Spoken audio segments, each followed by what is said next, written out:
presenta para ustedes BMC Editores. Nos recordábamos los gobiernos liberales y nos deteníamos en el momento en que don Aníbal Pinto Garmendia asumía la presidencia de la República. Estábamos en el año 1876. Durante su administración comienza a producirse un importante auge en la zona salitrera en el norte del país y eso obliga al gobierno a poner sus ojos en esa zona. En los capítulos anteriores, si usted bien lo recuerda, decíamos que Chile, antes de la independencia, tenía sus fronteras norte limitando con el virreinato del Perú.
El programa de hoy trata acerca de los antecedentes de la Guerra del Pacífico y de las primeras campañas de esta guerra.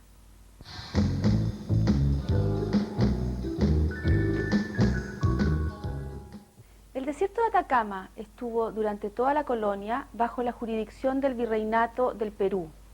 Luego, durante el periodo de la independencia, en el Alto Perú se crea la República de Bolivia y se le da salida al mar a través de la caleta de Cobija. Todos estos territorios no tenían un dueño claro y tanto Chile, Perú como Bolivia se sentían sus dueños. Esto comienza a tener importancia cuando se descubren los ricos yacimientos de minerales en el desierto de Atacama, especialmente el salitre. Entonces los antecedentes de la Guerra del Pacífico debemos buscarlo ahí, en los intereses económicos que provoca la riqueza minera del desierto de Atacama.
En América se tendió a aceptar como fronteras de las nuevas repúblicas los antiguos límites coloniales, lo que se conoce como el Uti Possidetis de 1810.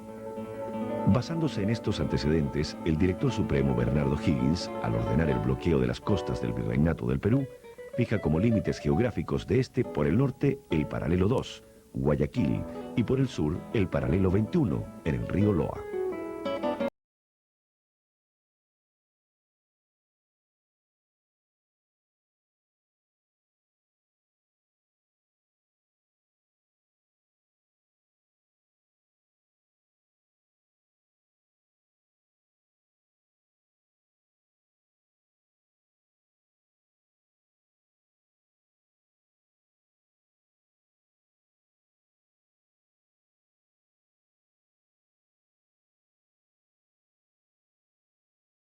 La administración del presidente don Manuel Bulnes envió una comisión exploradora al norte, declarando en 1842 como propiedad nacional las Guaneras, ubicadas al sur de la bahía de Mejillones, en el paralelo 23, considerado dentro del territorio nacional.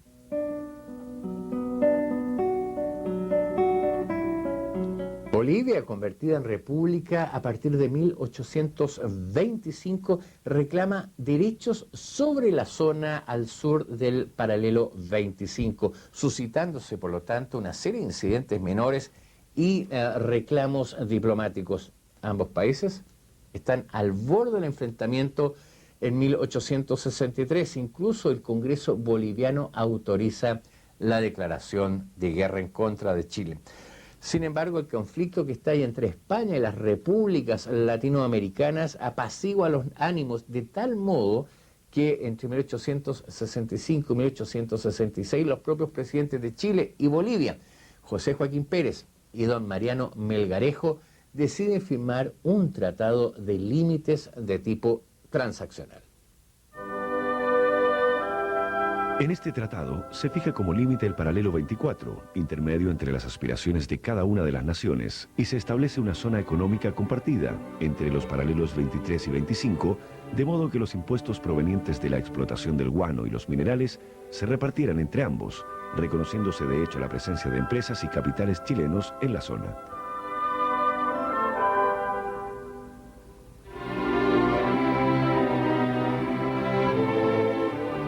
Sin embargo, dos descubrimientos van a cambiar el interés por la región. Por un lado, vastos yacimientos de salitre en la zona del Salar del Carmen, y por el otro, el mineral de plata de Caracoles, lo que se traduce en la llegada de miles de trabajadores, provocando una verdadera chilenización de esta zona.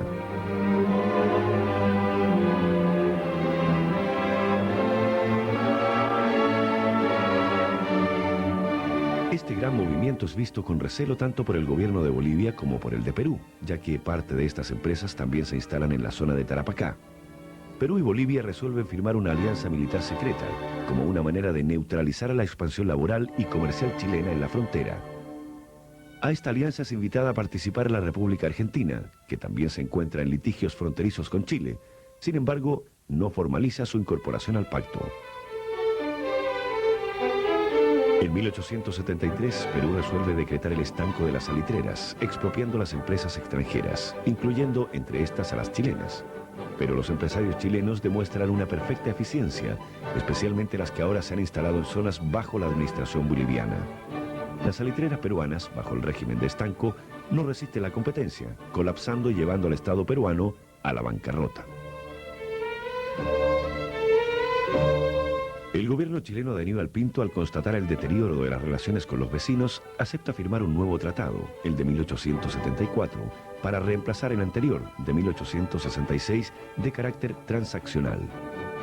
En este nuevo se establece que se mantiene como límite el paralelo 24, renunciando Chile a sus derechos sobre los territorios ubicados al norte, pero con la condición de que Bolivia no va a alzar los impuestos sobre las explotaciones ubicadas entre los paralelos 23 y 24 por el lapso de 25 años. Pero en Bolivia hay cambio de gobierno y asume Hilarión Daza, quien también cambia las reglas del juego y aplica por decreto un impuesto de 10 centavos por quintal de salitre exportado. Inmediatamente reacciona la Compañía de Salitres y Ferrocarril de Antofagasta, integrada por capitales chilenos y británicos, quienes señalan que este impuesto que se está aplicando está vulnerando el Tratado de 1874.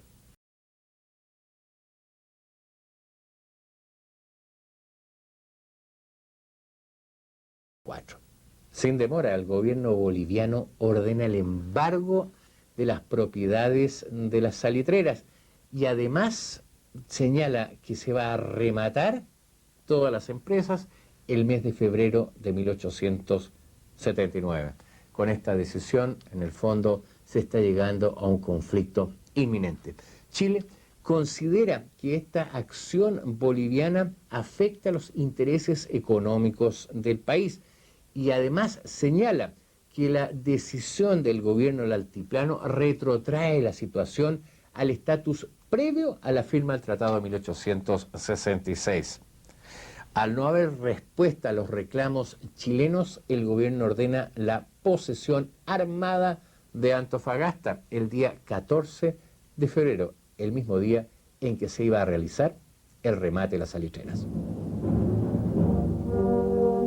Antofagasta es invadida contando con el apoyo de la población local, que en un 85% es chilena. El ejército expedicionario controla rápidamente la zona y en el combate de Calama destruye la única fuerza militar boliviana en la provincia. Los tensos días que siguen a la ocupación chilena terminan el 1 de marzo, cuando el gobierno de Bolivia declara el estado de guerra contra Chile. Esta declaración involucra de inmediato al Perú, unido en una alianza secreta militar con Bolivia desde 1873. Al conocerse oficialmente en Chile la existencia de ese tratado, este declara la guerra a ambas naciones el día 5 de abril de 1879.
Cosas de la historia.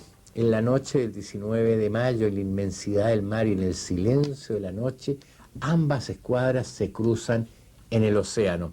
La escuadra chilena avanzando hacia el norte, hacia el Callao, y la escuadra peruana dirigiéndose hacia Arica. En la escuadra peruana va ni más ni menos que el presidente del Perú, don Mariano Ignacio Prado, quien es informado de que en ese momento el bloqueo solamente es mantenido por las naves Esmeralda y Covadonga. De inmediato ordena a 2 de sus naves que vayan de inmediato hacia Iquique. Desprende de su columna al Huáscar y la Independencia, una al mando de don Miguel Grau y la otra al mando de don Juan Guillermo Moore. Tienen órdenes precisas: destruir las naves que están bloqueando Iquique, navegar hacia el sur, interceptar los convoyes que traen tropas y abastecimiento para las tropas chilenas y bombardear los puertos y establecimientos chilenos en la costa. Al amanecer del 21 de mayo, los oficiales y marinos de las 2 naves chilenas son sacudidos por el grito de «Humos al norte». Para los oficiales chilenos, la alternativa es mantener el bloqueo y enfrentar al poderoso enemigo o rendirse.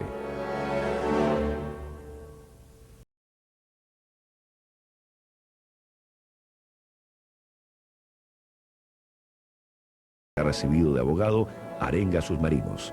Mientras yo viva, señala, esa bandera no será arriada, y si yo muero, mis oficiales sabrán cumplir con su deber.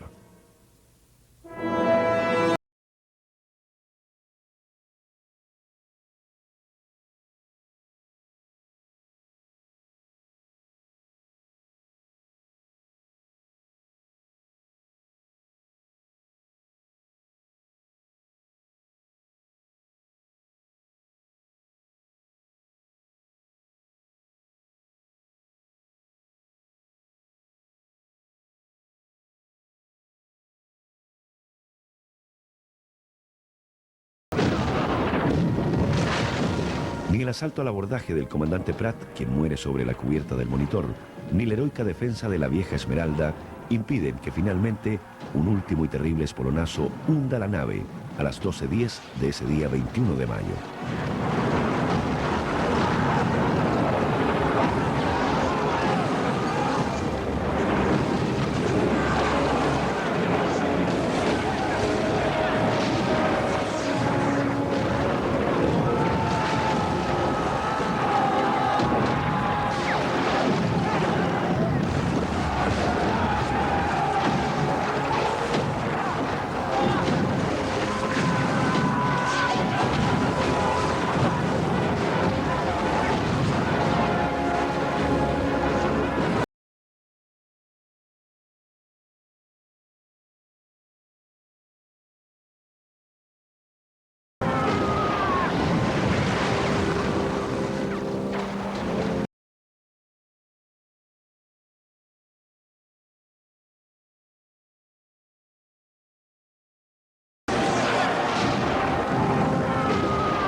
Mientras tanto, la Covadonga de Carlos Condel huye entre los...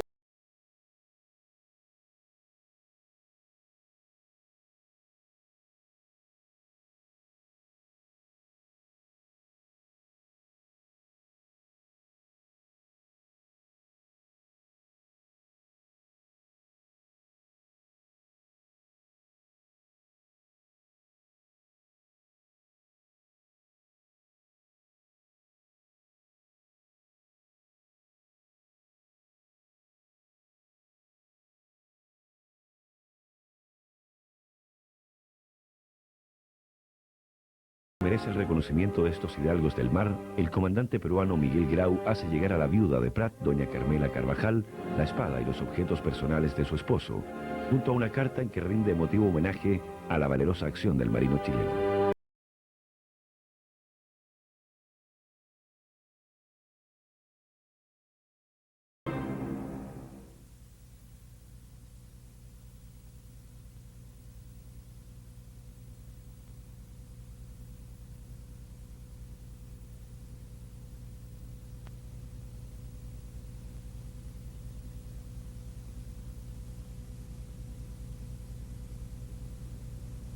El monitor Huáscar, ahora al mando del recién ascendido almirante Grau, ataca naves e instalaciones chilenas, bombardea Antofagasta y captura el transporte Rímac, que lleva unidades militares al teatro de operaciones.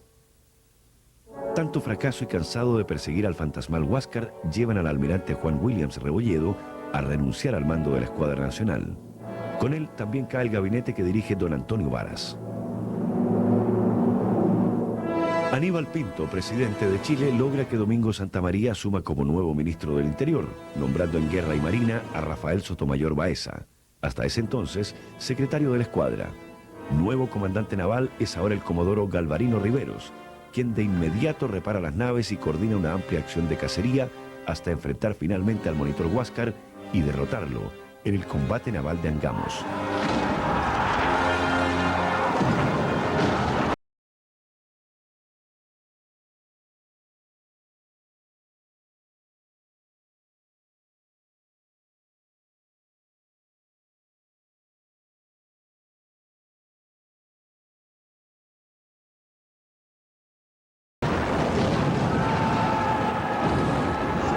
El valeroso comandante peruano Miguel Grau muere en el combate.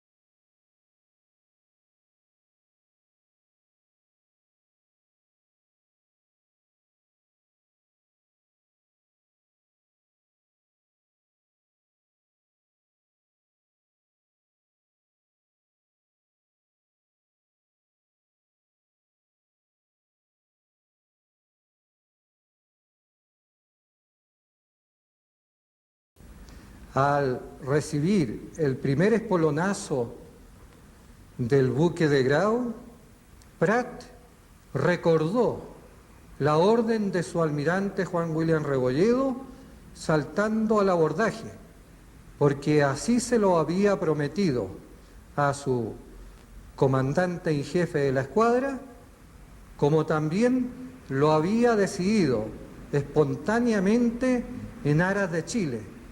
Al igual que el comandante Arturo Prat, también don Carlos Condes de la Asa, comandante de la goleta Covadonga, tomó las mejores medidas tácticas para enfrentarse al primer buque de mayor poderío del Perú. Carlos Condes supo que había llegado al lugar preferido, que era Punta Gruesa.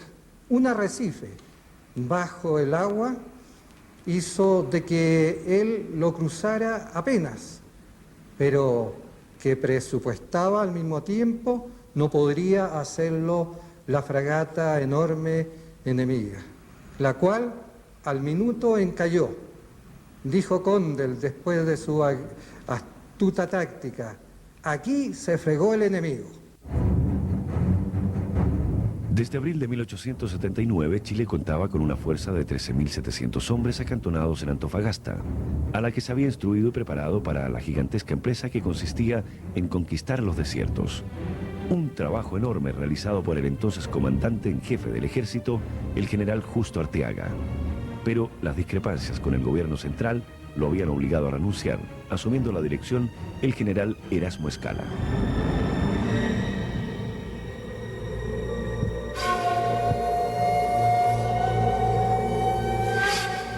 Ahora este ejército comenzaba la segunda etapa de la guerra, la conquista de Tarapacá. En el más absoluto secreto, los 15 buques que transportaban los 10.000 soldados, escoltados por las naves de guerra, inician su travesía en dirección del puerto peruano de Pisagua. Al amanecer del 2 de noviembre de ese año de 1879, la escuadra chilena iniciaba el bombardeo del puerto de Pisagua, donde una debilitada fuerza resiste el ataque. Minutos después, se iniciaba el primer desembarco a gran escala de la historia moderna.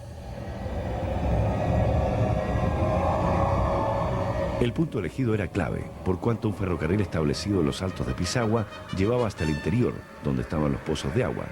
También porque permitía colocar al ejército chileno como una cuña entre el ejército peruano-boliviano, quienes poseen 10.000 soldados, al mando del general Juan Buendía, establecido en Iquique, y otros 6.000 combatientes al mando de los presidentes Mariano Ignacio Prado e Hilarión Daza, acantonados en la zona de Tacna y Arica. Conquistado el puerto de Pisagua, el día 6 de noviembre se manda una avanzada de caballería chilena hacia el Pozo de Dolores, al final de la línea férrea. En un rudo combate con la caballería aliada en Agua Santa, la avanzada logra despejar el camino, 4 días más tarde, Dolores era ocupado militarmente por 6.000 soldados chilenos. Pero el general peruano Buendía no descansa y ordena el avance de sus unidades desde Pozo Almonte hasta Dolores. Cuenta con el apoyo de los 3.000 soldados bolivianos que le va a proporcionar Hilarión Daza. Pero el presidente de Bolivia, temeroso de comprometer en batalla a sus mejores unidades, que son a la vez su mejor base de poder político, prefiere dar una contraorden y se devuelve hacia el norte, hacia el altiplano. Buendía ataca finalmente las posiciones chilenas en Dolores. Cuenta con 5 divisiones peruanas y 2 bolivianas. En Dolores resiste el coronel Emilio Sotomayor, quien ha tomado posiciones en los cerros que bordean la línea férrea. El combate es terrible, hasta que las fuerzas aliadas se repliegan derrotadas. Lo que sigue es una comedia de equivocaciones. En la noche, el ejército aliado que ha sido derrotado en Dolores se dirige hacia el norte, pero en medio de la neblina de la Camanchaca pierde el rumbo y marcha hacia Tarapacá, es decir, marcha hacia el sur. En Tarapacá, Buendía ordena a las tropas que aún están acantonadas en Iquique se dirijan urgentemente hacia donde él se encuentra, es decir, en Tarapacá. Al quedar desguarnecido el puerto, la escuadra chilena toma posesión del puerto de Iquique. A todo esto, las fuerzas chilenas que están en Dolores, informadas de la situación por la que están atravesando las fuerzas aliadas, organizan de inmediato una avanzada para derrotar a las que ellos piensan tropas dispersas y absolutamente desorganizadas que mantienen los aliados en Tarapacá. La pequeña fuerza al mando del teniente coronel José Francisco Vergara llega hasta el lugar, pero allí es informado que el enemigo tiene sobre 3.000 efectivos. De inmediato, Vergara solicita refuerzos, recibiendo el apoyo del coronel Luis Arteaga, juntándose un total de 2.300 soldados. Con las fuerzas reunidas planifica el ataque al interior de la quebrada, pero ahora la Camanchaca y la neblina juegan en contra.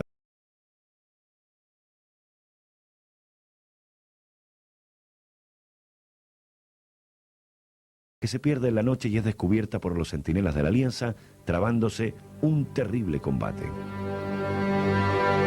La expedición chilena lleva marchando más de 24 horas sin agua ni comida y está obligada a conquistarla en el fondo de la quebrada, pero se enfrenta no a 3.000, sino a 6.000 soldados que combaten fieramente durante todo el día siguiente. Peleando a la bayoneta, ya sin municiones, las unidades chilenas deben retroceder al atardecer.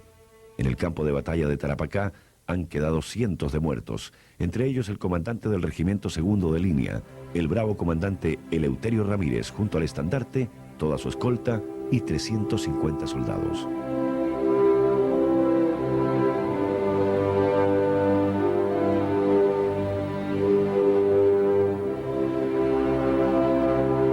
El comandante peruano Buendía ordena la retirada hacia el norte. En una increíble marcha bordeando las estribaciones cordilleranas, la columna avanza durante 21 días hasta alcanzar el puerto de Arica. Han recorrido 500 kilómetros.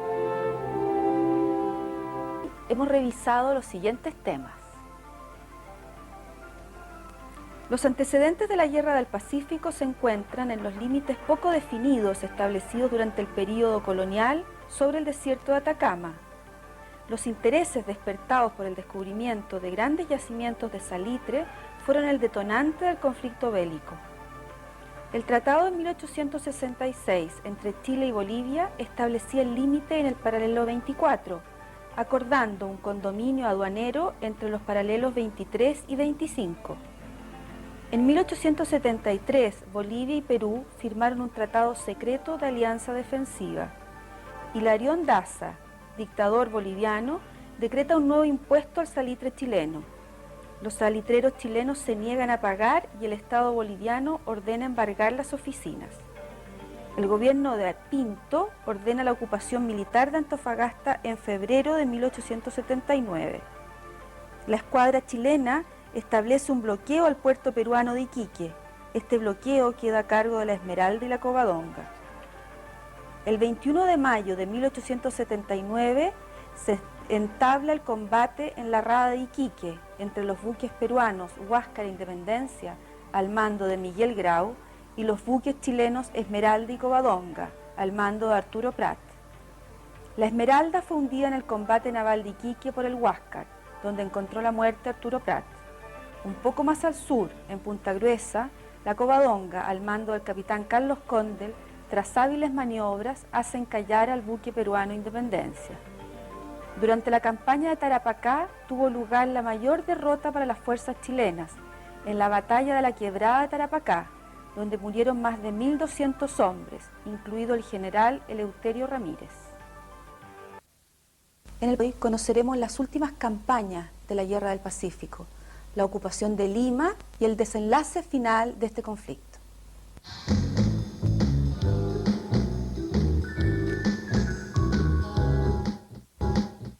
Siempre llama la atención cuando se estudia la Guerra del Pacífico cómo en el resto de Chile, mientras en el norte se vivía este conflicto, continuó su vida social y política casi sin interrupción.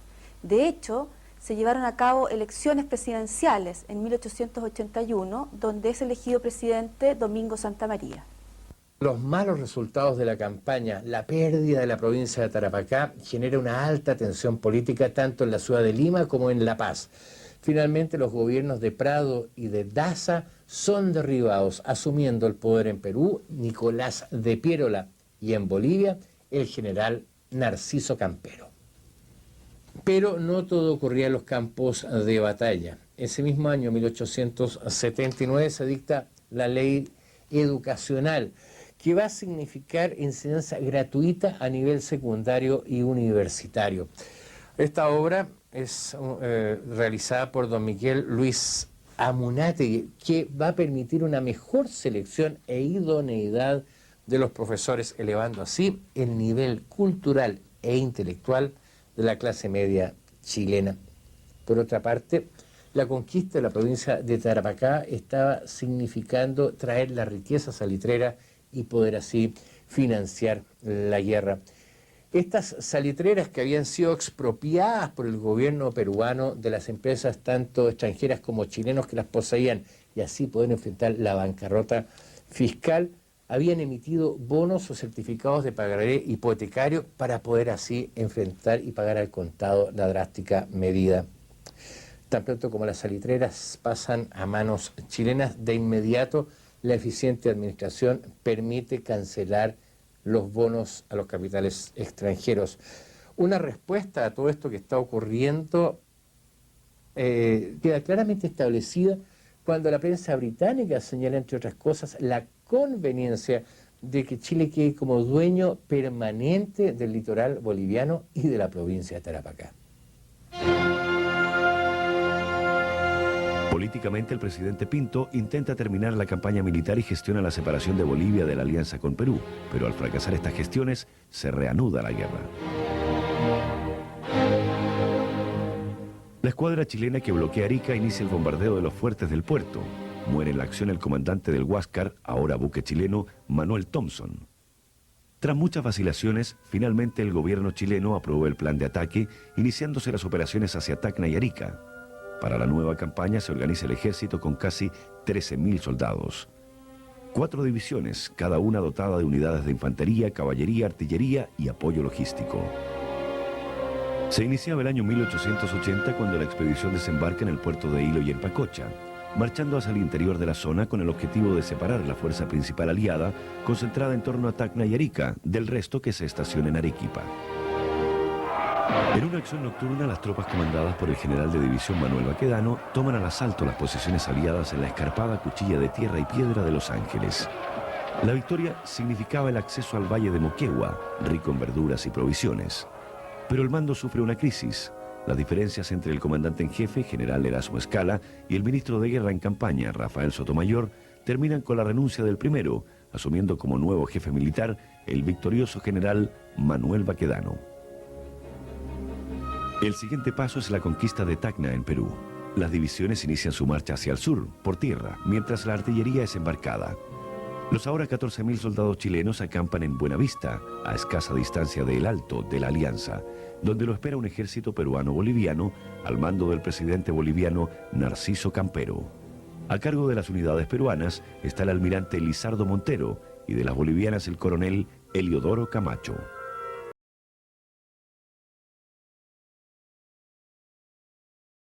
De apoplejía terminaba con la vida del ministro Sotomayor, hombre que había contribuido decisivamente al éxito de las operaciones. El gobierno nombra en su reemplazo al coronel José Francisco Vergara. 6 días más tarde del fallecimiento de Sotomayor, el ejército ahora marcha hacia donde habían establecido sus defensas los 13.500 soldados aliados. Con la derrota en la batalla del Campo de la Alianza, termina la unidad de los aliados, retirándose los bolivianos definitivamente de la guerra.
El coronel Bolognesi y muchos de sus oficiales mueren en el...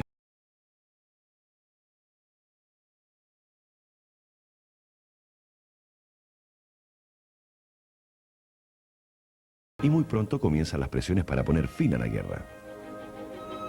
El presidente Aníbal Pinto considera que con la caída de Tacna y Arica debía terminarse el conflicto, quedando todo el sur peruano en poder de Chile. Pero la posición del presidente peruano Nicolás de Piérola era muy...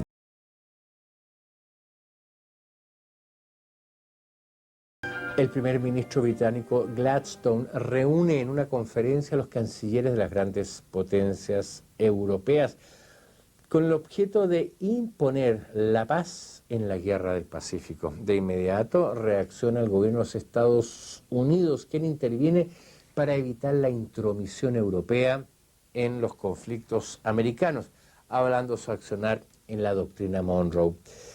Finalmente, en octubre de 1880, a bordo del barco norteamericano Lackawanna, se realizan las conferencias de Arica, con la participación de Chile, Perú y Bolivia.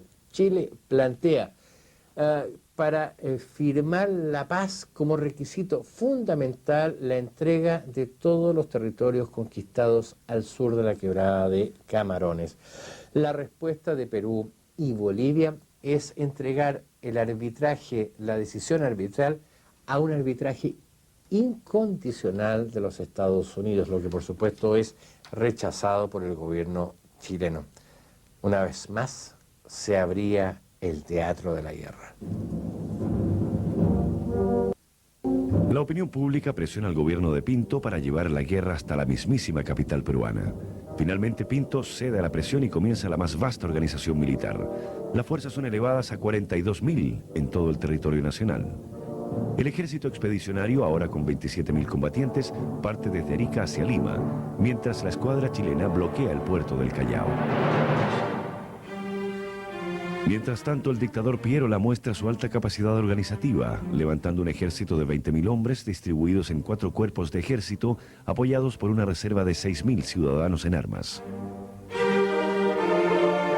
Ante la inminencia de una invasión, ordena construir 2 formidables líneas de defensa en Chorrillos y Miraflores, con campos minados, fosos, trincheras y reductos que protegen el acceso sur de Lima.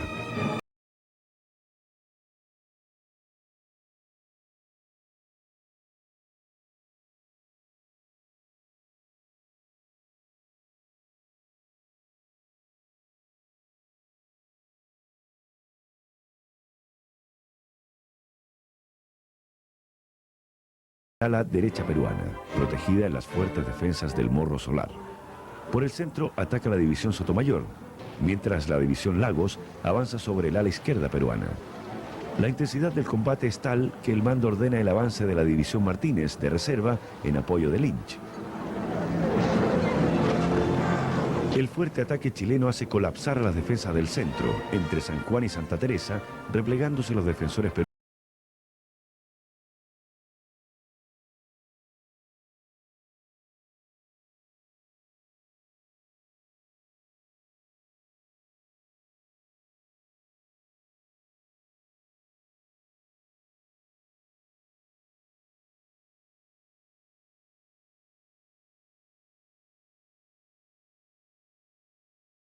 El cuerpo diplomático acreditado en la ciudad de Lima ofrece su mediación a Nicolás de Piérola para evitar la segunda batalla.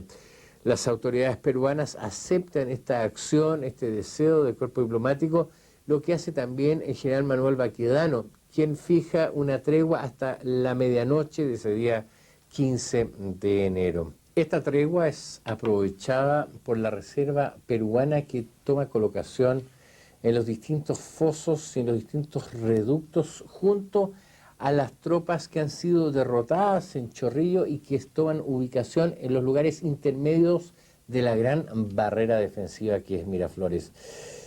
Mientras las unidades de ambos bandos están en pleno descanso, el general Baquedano, su Estado Mayor, aprovecha para echar una mirada a la línea defensiva de Miraflores. De pronto, cerca de las 14 horas, la tranquilidad se rompe con una serie de disparos. La batalla estalla en todos los frentes en forma sorpresiva y violenta. En esos momentos, el frente chileno lo constituye exclusivamente la división Lagos, la menos afectada en la batalla anterior, y debe resistir sola durante más de una hora, con sus 4.000 efectivos, el ataque del grueso del ejército peruano. La llegada al campo de batalla de las restantes divisiones chilenas equilibra la acción, revirtiéndose la situación y definiéndose la victoria una vez más hacia el bando chileno. A las 6 de la tarde, las últimas defensas peruanas caían en manos chilenas. Las bajas chilenas en las dos batallas sobrepasan los 5.000 muertos. Perú ha perdido cerca de 10.000 soldados y ha quedado sin ejército. El terror se apodera de la ciudad de Lima, que sufre el saqueo de bandas sueltas. El alcalde de Lima solicita al bando chileno el ingreso del ejército para evitar más desmanes. El general Manuel Baquedano hace su ingreso a la ciudad de Lima el 17 de enero de 1881, un año y 9 meses después de iniciadas las hostilidades. La ocupación de Lima por las tropas chilenas fue sin duda un duro golpe para Perú, la capital en manos de tropas extranjeras. En Chile hubo un gran debate público acerca de la necesidad o no de emprender tan riesgosa campaña, pero finalmente se decidió que ella marcaría el fin de la guerra. Las tropas chilenas entran en Lima en enero de 1881.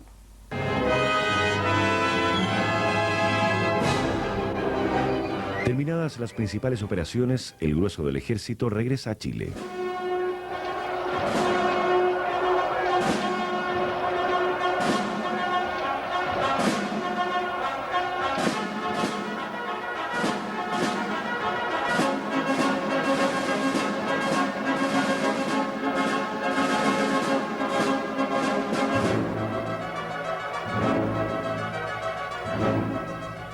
Estamos en 1881, último año de la administración de don Aníbal Pinto.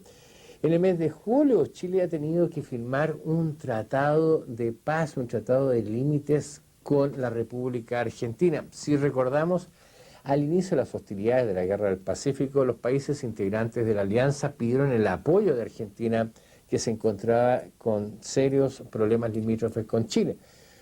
Argentina no va a entrar directamente al conflicto, sino que le va a ver incluso a Brasil su mediación en sus conflictos, pero Brasil, para evitar deteriorar sus relaciones con Chile, tampoco lo acepta. En verdad, a las autoridades argentinas no les interesa en ese momento el arbitraje, sino que finalmente prefieren firmar un tratado con las autoridades chilenas que fija los límites de demarcación en las cumbres más altas de la cordillera de los Andes que dividan las aguas. El estrecho de Magallanes será neutral y a Chile le corresponderá una faja de tierra en el norte del estrecho. Tierra del Fuego se va a dividir verticalmente desde el Cabo del Espíritu Santo hasta el Canal del Beagle. La necesidad de concentrar todas las energías y los esfuerzos en el norte chileno y la falta de criterio, sin visión de futuro, hacen creer que la zona patagónica carece de cualquier valor, y eso explicaría las razones que determinaron al gobierno de la época a firmar ese tratado. Chile logra, durante todo el proceso de la guerra, una situación de estabilidad política interna extraordinaria. En el año 81, en pleno conflicto, el presidente saliente, don Aníbal Pinto, entrega el mando al electo, su antiguo ministro del Interior, don Domingo Santamaría. No alteró el conflicto, el desarrollo y la estabilidad y tranquilidad interna del país. Ello no sucedió con el adversario. El presidente Prado, que había empezado como presidente del Perú el conflicto, y el general Daza, que había empezado también como presidente de Bolivia en abril de ese año 79, son ambos depuestos en sendas revoluciones en diciembre de ese año, y son reemplazados por don Nicolás de Piérola y por el general don Narciso Campero. Y incluso en el caso peruano se produce un problema interno en el cual los partidarios del general Prado o pradistas van a ser mal vistos por los pierolistas.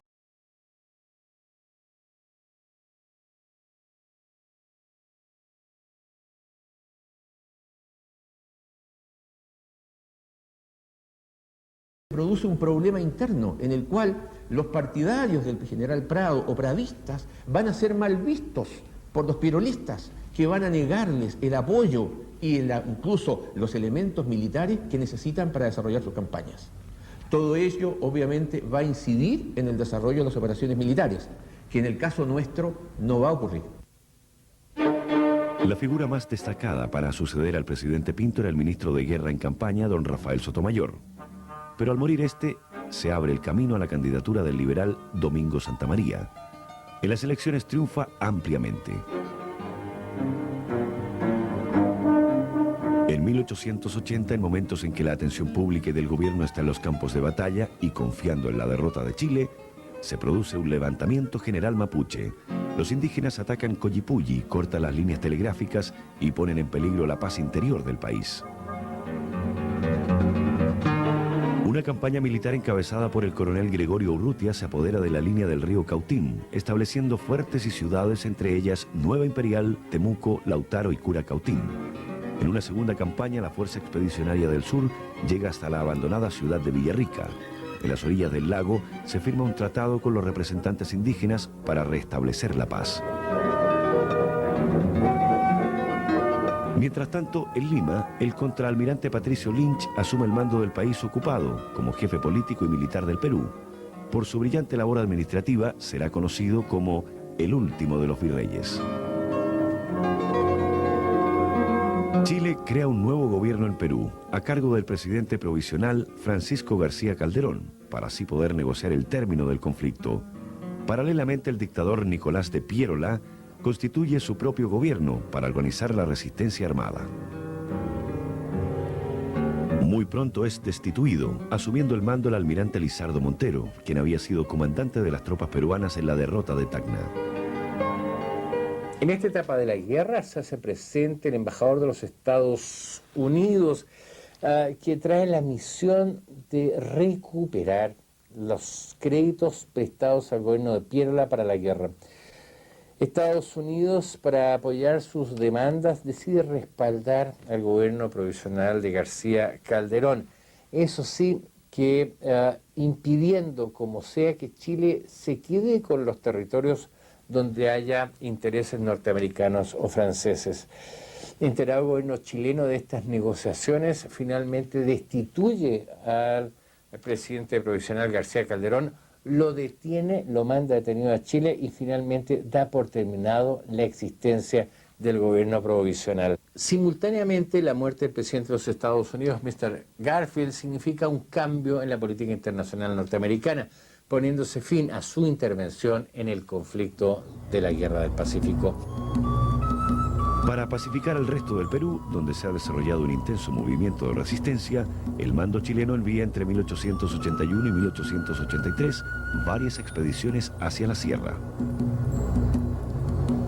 El liderazgo de la resistencia es del general peruano Andrés Avelino Cáceres, conocido como el Brujo de la Sierra, quien organiza un ejército de montoneros para enfrentar a las tropas chilenas. La primera expedición al mando del coronel Ambrosio Letelier fracasa en su intento de destruir a Cáceres en medio de un inclemente invierno. En el curso de las operaciones, una compañía del batallón Buin, al mando del capitán Araneda, es atacada por los montoneros en el pueblo de Sangra, logrando una difícil victoria. Al año siguiente, una segunda expedición, ahora al mando del comandante Estanislao del Canto, se interna en el Valle del Mantaro. A comienzos del mes de julio, con sus tropas diezmadas por el tifus y la inclemencia del clima, recibe órdenes de retirarse hacia Lima. El general peruano Cáceres, informado de la retirada chilena, determina aniquilar a las fuerzas de Del Canto. En la tarde del 9 de julio de 1882, una compañía del batallón Chacabuco, que defiende el pueblo de la Concepción y que se encuentra bajo el mando del capitán Ignacio Carrera Pinto, nieto de José Miguel Carrera, es atacada por las fuerzas montoneras.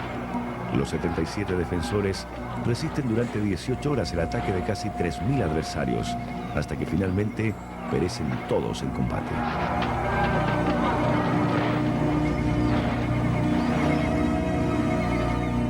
En esta etapa del conflicto, un hecho inesperado altera la situación política y militar en el Perú.